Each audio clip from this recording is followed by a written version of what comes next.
Otterville, Ontario is a small community in Oxford County, but don't let its size fool you. The tiny village has a ton of fascinating local history, including being one of the earliest settled areas in the region and sharing a special connection to the Underground Railroad in Canada. The area was settled by Paul Averill with his son, Paul Jr., and son-in-law, John Earl. Averill built the first mills in Waterford and sent his son and son-in-law out to find a new mill site in 1806. A year later, they built the first mill in Otterville. During the War of 1812, General MacArthur launched a raiding party as he marched across Upper Canada. A small group burned several mills throughout the area, including the one located in Otterville. They joined back with the main army following the trail to Burford. Around this time, many Quakers started making the region their home, which would be integral to the diverse growth of the community.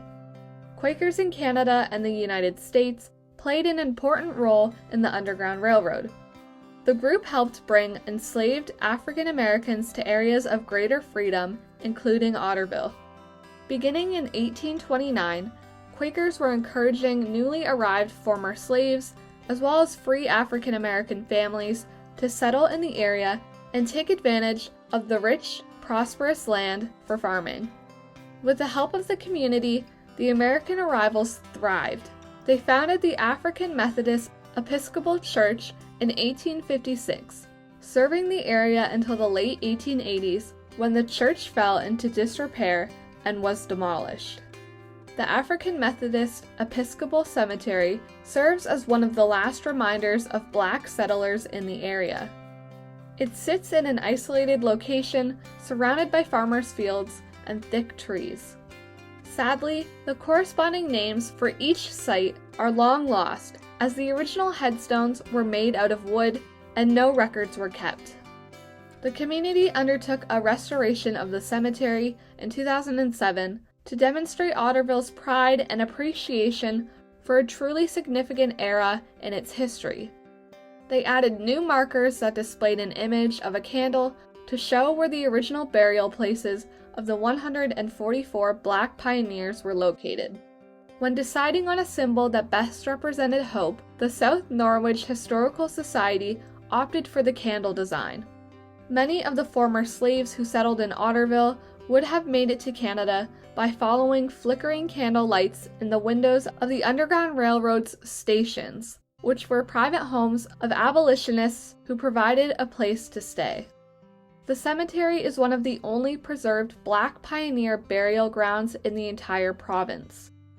During the town's 175th anniversary in 1982, a plaque was placed at the cemetery to commemorate the historical Black settlement.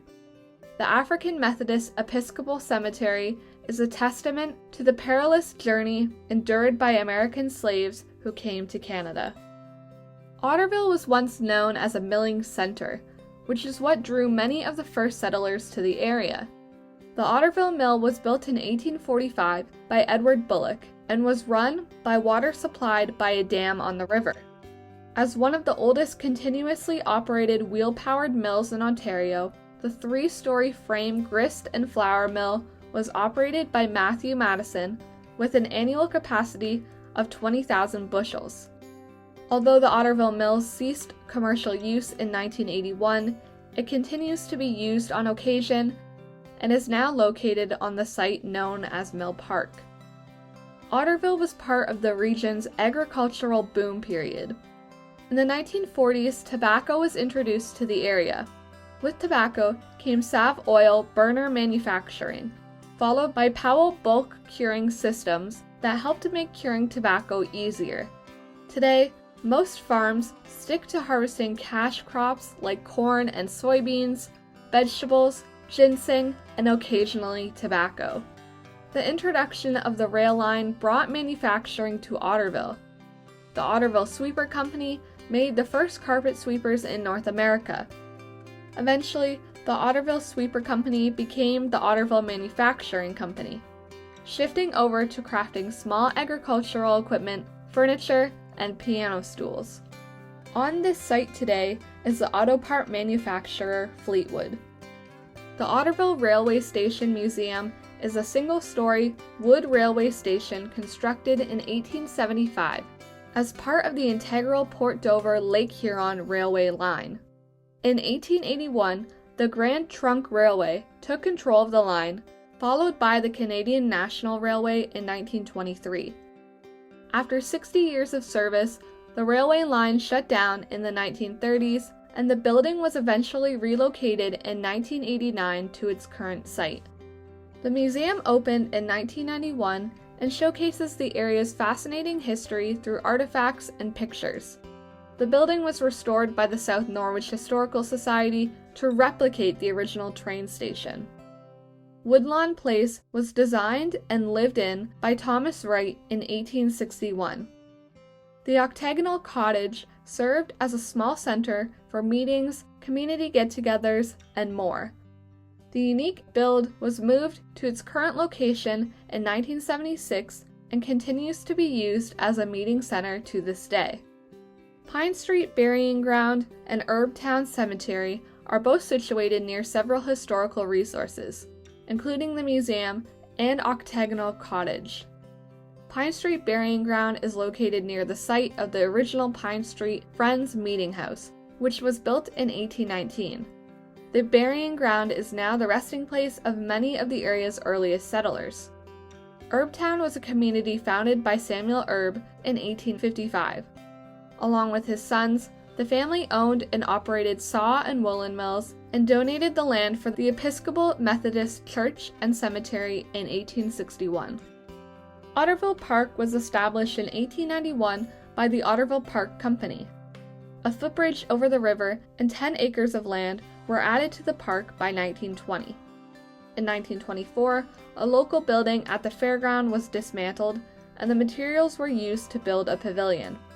This area provided shelter for picnickers and acted as a dance floor and bandstand on other festive occasions. The park's entrance is marked by a fine-cut fieldstone wall with a pillared gateway that includes a bronze plaque honoring the area's World War I veterans. Another significant feature is an 1807 cannon that was donated by the federal government in 1907 to commemorate Otterville's centennial year. The park features a swimming pool, ball diamond, horseshoe pitch, tennis and basketball courts, and a children's playground surrounded by many tall trees. Otterville is now a quieter village than during its early years, but it still has an important history that's worth sharing. With the help of many local volunteers and organizations, Otterville has been able to tell the story of its special past through historical reenactments and preservation efforts.